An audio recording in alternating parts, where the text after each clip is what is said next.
Question number 1, निम्नलिखित में कौन कौन बहुपद है।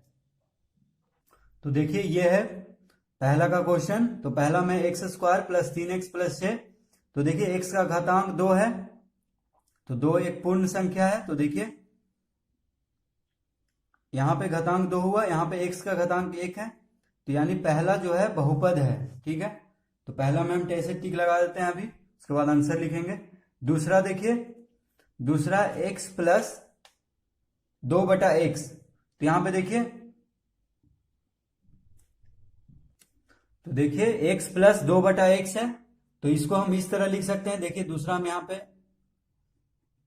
समझा के बता रहे हैं आपको, x plus 2 into x minus 1, घात माइनस में आ जाएगा क्योंकि नीचे है देखिए बटा में, तो माइनस एक पूर्ण संख्या नहीं है घात में, तो ये बहुपद नहीं होगा। ठीक है, यानी ये नहीं होगा। ठीक है, इसको काट देते हैं, ये बहुपद नहीं होगा। अब देखिए तीसरा, 3√x प्लस 2x माइनस 7। तो देखिए √x, तो तीसरा में देखिए हम यहाँ पे समझाते हैं, √x को हम इस तरह लिख सकते हैं, x का पावर 1/2।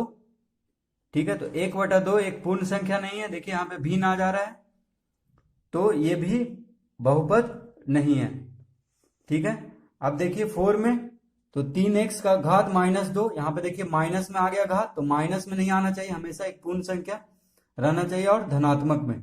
ठीक है, तो ये भी एक पूर्ण संख्या, मतलब माफ कीजिए पूर्ण नहीं, बहुपद नहीं है। 4 भी बहुपद नहीं है। अब देखिए 5 में, तो 5 में देखिए √u, तो u को हम रूट हटा के 1/2 लिख सकते हैं, तो यहाँ पे देखिए घात 1/2 में आ गया, तो 5 भी नहीं है बहुपद। 6 में देखिए √2 बाई का घात 3 प्लस √3 बाई, तो यहाँ पे देखिए बाई का घात 3 है, यहाँ पे बाई का घात कुछ नहीं है, तो 1 है। तो देखिए ये बहुपद है, क्योंकि √2 के साथ है, तो संख्या के साथ रूट रहे वो ठीक है, लेकिन बस x बाई ये सब के साथ रूट नहीं रहना चाहिए। तो ये एक बहुपद हो गया, यानी एक पहला मिला, एक छठा मिला। अब देखिए 7वां में √3, ठीक है, t प्लस, यहां तक तो ठीक था, √2 और √t हो गया तो गलत हो गया, क्योंकि √t को हम t का घात 1/2 लिख सकते हैं, तो घात 1/, ये भिन्न में आ गया, तो भिन्न में घात नहीं रहना चाहिए, तो ये बहुपद नहीं है। ठीक है, अब 8 देखिए, -7, तो -7 को हम लिख सकते हैं गुना x का घात 0 या -7x का घात, इस तरह से हम लिख सकते हैं इसको, क्योंकि x का घात 0 1 होता है, तो -7 गुने 1 -7 ही होगा। ठीक है, तो यानी 8वां जो है बहुपद है, जिसको हम टिक लगा देते हैं। 9 देखिए, बाई स्क्वायर प्लस √2, तो यहाँ पे देखिए बाई का घात 2 है। ठीक है, और यहाँ पे मान लीजिए √2 के साथ भी बाई x का है, लेकिन पावर 0 है, यहाँ पे कुछ नहीं है, तो देखिए बाई का घात 2 है प्लस √2, तो ये क्या है, बहुपद है, क्योंकि यहाँ पे जो बाई के साथ घात जो है वो पूर्ण संख्या है 2, तो ये भी 9वां भी हो गया, यानी पहला, छठा, 8वां, 9वां, और देखिए 10वां में यहाँ पे x का घात 2 है, यहाँ पे x का घात 1 है, तो यहाँ पे देखिए ये ठीक है, यानी ये भी बहुपद है। तो इसका आंसर हम लिखेंगे, देखिए यहाँ पे हम आंसर लिख देते हैं, पहला, छठा, 8वां, 9वां और 10वां। ठीक है, 1 2 3, यानी ये पांचों क्या है, बहुपद है। तो इस तरह से बस आंसर आप लोगों को लिखना है, ये बस हम समझाने के लिए ये सब किए थे। ठीक है, तो देखिए जिसका घात पूर्ण संख्या रहे x बाई का, ठीक है, उसी को हम बहुपद कहेंगे, या 0 रहे, जैसे यहां पे देखिए -7 का घात कुछ नहीं है, साथ में x बाई, तो x का घात हम 0 मान लिए थे, क्योंकि x का घात 0 1 होता है। ठीक है, तो 0 भी एक पूर्ण संख्या है, तो इसी तरह हम इसको पहचानेंगे कि कौन बहुपद है कौन नहीं है। तो देखिए क्वेश्चन नंबर 2, निम्नलिखित कथनों में सत्य कथन को स से एवं असत्य कथन को अ से व्यक्त कीजिए। तो पहला देखिए 9x का घात 3 प्लस √5x माइनस √7 वास्तविक संख्याओं पर बहुपद है। तो देखिए यहाँ पे x का घात 3 है, यहाँ पे x का घात कुछ नहीं है, तो 1 है। ठीक है, तो ये तो बहुपद है। और 9 क्या है, परिमेय संख्या 9, लेकिन √5 क्या है? अपरिमेय। √7 क्या है? अपरिमेय। तो वास्तविक संख्याओं में परिमेय और अपरिमेय दोनों को वास्तविक संख्या बोलते हैं। तो ये सही है क्योंकि वास्तविक संख्याओं पर बहुपद है ये। ठीक है, तो इसमें हम स लिखेंगे यानी सही, पहला ए में। अब बी में देखिए 11x² - 16x + 5 पूर्णांकों पर बहुपद है। तो देखिए 11 भी पूर्णांक है, -16 भी। 11 धनात्मक पूर्णांक हुआ, -16 ऋणात्मक पूर्णांक हुआ, +5 धनात्मक पूर्णांक। तो ये सब पूर्णांक हुआ, तो पूर्णांकों पर बहुपद है। क्योंकि देखिए x का घात 2 है, ये भी सही है, पूर्ण संख्या है। x का घात यहाँ पे 1 है, तो ये भी ठीक है, यानी बी में भी स लिखेंगे, सही। ठीक है, अब सी में देखिए 1/2 x का घात 4 - 3/7 x + 3 पूर्णांकों पर बहुपद है। तो देखिए पूर्णांक तो 1/2 भिन्न हो गया, भिन्न हुआ, पूर्णांक नहीं हुआ। 3/7 भी भिन्न हुआ क्योंकि सिर्फ 3 यहाँ पे पूर्णांक है, तो ये गलत होगा कि पूर्णांकों पर बहुपद है। यहाँ पे 2 देखिए 1/2 और -3/7 यहाँ पे पूर्णांक नहीं है। पूर्णांक हम सिर्फ जो बिना बटा में रहता है उसको कहते हैं, जैसे 11 - 16 + 5 इस तरह से। ठीक है, तो यहाँ पे देखिए 1/2 आ गया, यहाँ पे 3/7 आ गया, तो ये सब पूर्णांक नहीं है, तो इसीलिए ये असत्य होगा, यानी अ लिखेंगे सी में। डी में देखिए √3x² - √5x + 7 परिमेय संख्याओं पर बहुपद है। तो देखिए परिमेय संख्या, तो यहाँ पे जो देखिए √3 तो अपरिमेय है, √5 भी अपरिमेय है, लेकिन 7 परिमेय है। तो यहाँ पे देखिए कह रहा है परिमेय संख्याओं पर बहुपद है, तो इसमें देखिए 2 तो अपरिमेय संख्या हो गया, √3 और √5, तो ये असत्य होगा, यानी आ लिखेंगे डी में। ठीक है, बस तीनों अगर परिमेय रहता तब सत्य लिखते। ई में देखिए कह रहा है कि परिमेय संख्याओं पर बहुपद है, तो यहाँ पे ये सही होगा क्योंकि देखिए 5 भी परिमेय संख्या है और 3 भी परिमेय संख्या है। ठीक है, और x का घात 3 देखिए न तो इसका घात ऋणात्मक है ना ही बटा में है, तो ये सही है, यानी बहुपद है, वो भी परिमेय संख्याओं का। तो ई में हम स लिखेंगे, यानी सही। अब एफ में देखिए √7x + 5 पूर्णांकों पर बहुपद है। तो देखिए यहाँ पे 5 तो पूर्णांक है, लेकिन √7 नहीं है, क्योंकि √7 अपरिमेय संख्या है, तो ये गलत होगा, यानी यहाँ पे असत्य लिखेंगे, अ लिखेंगे। ठीक है, तो इसका आंसर हम कॉपी में लिख देते हैं। तो इस तरह से इसका आंसर लिख देंगे। देखिए पहला में सही तो स से लिखेंगे, बी में भी सही तो स लिखेंगे, सी में असत्य तो सत्य को स लिखेंगे और असत्य को अ। तो देखिए ए में सत्य है तो स लिखेंगे, बी में भी सत्य है तो स लिखेंगे, सी में असत्य तो अ लिखेंगे, डी में भी असत्य तो अ लिखेंगे, ई में सत्य तो स लिखेंगे, एफ में असत्य तो अ लिखेंगे। तो इस तरह से हम इसका आंसर लिख देंगे। सबके सामने भी आप लिख सकते हैं क्वेश्चन उतार करके, ABCD जो भी दिया हुआ है। ठीक है, क्वेश्चन नंबर 3 देखिए, निम्नलिखित में x² का गुणांक क्या है?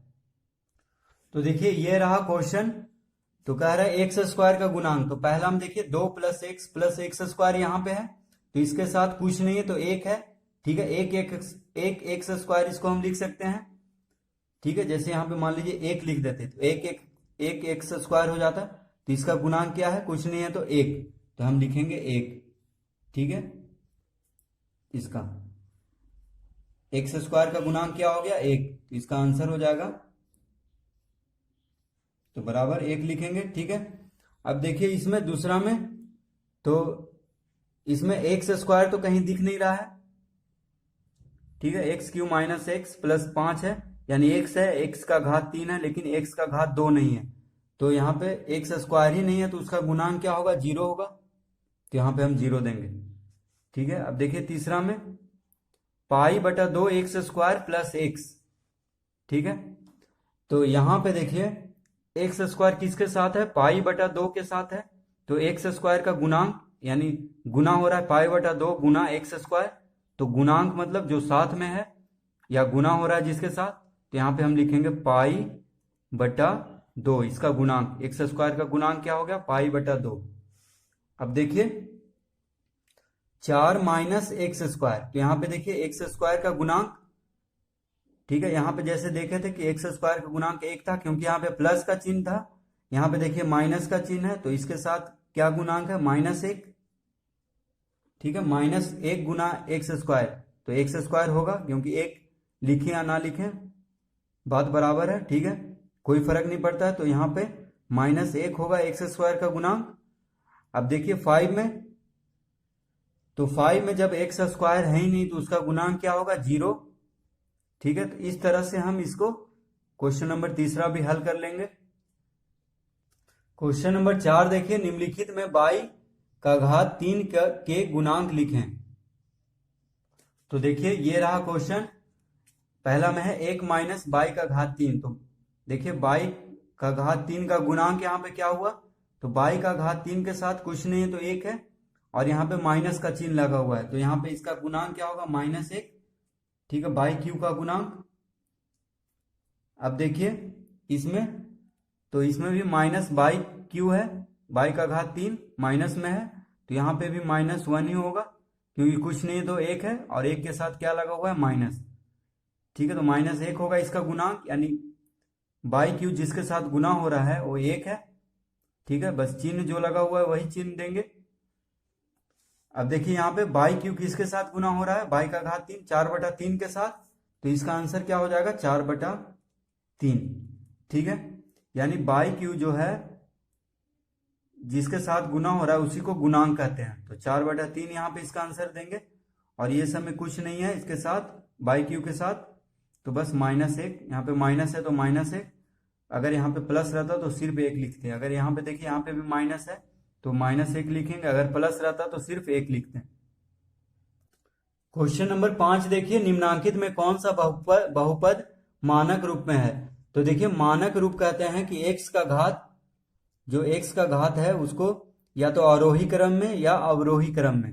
तो देखिए यहाँ पे x का घात 5 है पहला में देखिए, ठीक है, उसके बाद x का घात 2 आ गया, उसके बाद x का घात 1, उसके बाद x का घात 4। तो यहाँ पे देखिए ना तो अवरोही क्रम है ना ही आरोही क्रम है, तो अगर दोनों में से कोई एक भी होगा तो उसको हम मानक रूप कहते हैं। ठीक है, तो यहाँ पे देखिए पहले 5 आया घात, उसके बाद 2, उसके बाद 1, उसके बाद 4। तो यहाँ पे देखिए बस घात को देखना है कि घात जो है आरोही क्रम में लगा हुआ है या अवरोही क्रम में। अगर दोनों में से कोई नहीं है तो हम उसको मानक रूप में नहीं कहेंगे। तो देखिए यहाँ पे पहले 5 आया, उसके बाद 2, ठीक है, 2 के बाद 1 आ गया, 1 के बाद 4 आ गया। हाँ, ना तो बढ़ रहा है घात बढ़ते हुए क्रम में है, ना तो घटते हुए क्रम में। अब देखिए बी में भी 2 है, बाई का घात, फिर 4 हो गया, फिर 1 हो गया, देखिए पहले बढ़ा फिर कम गया, फिर घात हो गया 3 बढ़ गया। ठीक है, तो ये भी ना तो बढ़ रहा है ना तो कम रहा है लगातार, यानी अवरोही क्रम, ना तो आरोही क्रम ना तो अवरोही क्रम में है। तीसरा में देखिए सी में एक्स स्क्वायर है, पहले 2 घात हुआ x का, उसके बाद x का 1 घात हुआ है। ठीक है, तो ये देखिए सही है, क्योंकि ये, तो ये देखिए अवरोही क्रम में है, यानी घटते हुए क्रम में पहले x का घात 2 हुआ, फिर x का घात 1 हुआ, तो ये मानक रूप में है। ठीक है, यानी घट रहा है, पहले 2 फिर 1, सजा हुआ है, सजा के लिखा हुआ है, पहले ज्यादा घात फिर कम। ठीक है, तो ये क्या हुआ मानक रूप में, यानी सी इसका सिर्फ सी होगा मानक रूप में, ए बी तो नहीं है मानक रूप में। अब देखिए डी में देख लेते हैं, तो 2 हुआ फिर 3 हुआ फिर 1 हो गया, यानी ना तो ये घट रहा है घटते क्रम में है ना ही बढ़ते क्रम में। तो देखिए अगर इसको हम पहले x भी रहता उसके बाद x स्क्वायर रहता तो भी मानक रूप में रहता, यानी या तो ज्यादा को पहले लिखना है उसके बाद कम को, ठीक है, या तो पहले कम को या तो उसके बाद ज्यादा को, यानी आरोही अवरोही दोनों क्रम में होगा तब उसको मानक रूप में कहेंगे। तो देखिए यहाँ पे अवरोही क्रम में है तो इसका आंसर होगा सिर्फ सी होगा। कह रहा कौन सा बहुपद मानक रूप में है, तो इसका आंसर क्या लिखेंगे हम, सी। तो इसका आंसर सिर्फ हम सी लिख देंगे, 5 का सी।